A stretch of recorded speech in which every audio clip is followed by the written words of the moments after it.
సంగారెడ్డి జిల్లా సదాశివపేట పట్టణంలో స్వతంత్ర సమరయోధులు కీర్తిశేషులు కోవూరి మొగలయ్య గౌడ్ సతీమణి కోవూరి మనమ్మ గారికి ఫ్రీడమ్ ఫైటర్ పెన్షన్ సెల్ ఉత్తర్వుల మేరకు Sadashivpet state bank of India branch ఆధ్వర్యంలో ఘనంగా శాలువాతో పండ్లతో Sadashivpet branch state bank of India manager గౌరవించి సన్మానించారు. ఈ సందర్భంగా స్వతంత్ర సమరయోధుల కుటుంబాన్ని 78వ స్వతంత్ర దినోత్సవ వేడుకలను పురస్కరించుకుని గౌరవించడం చాలా సంతోషంగా ఉందని తెలిపారు.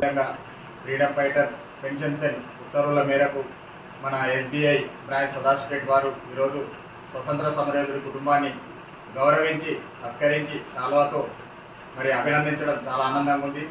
అందుకు మూలంగా 78వ స్వతంత్రోత్సవ దినోత్సవ శుభాకాంక్షలు ఎస్బీఐ బ్యాంక్ వారికి, అదేవిధంగా రాష్ట్ర ప్రభుత్వానికి, కేంద్ర ప్రభుత్వానికి, మన జగ్గారెడ్డి గారికి కూడా ప్రత్యేకంగా అభినందనలు తెలుపుతున్నాం. ముందు ముందు కూడా మంచి మంచి రోజులు తెలంగాణ రాష్ట్ర ప్రభుత్వానికి, తెలంగాణ ప్రజలకు వస్తాయని ఈ యొక్క స్వతంత్ర దినోత్సవ సందర్భంగా ముందుగా అడ్వాన్స్గా తెలియపరచుకుంటున్నాం. మరిన్ని అప్డేట్స్ కోసం మా ఛానల్ని సబ్స్క్రైబ్ చేయండి.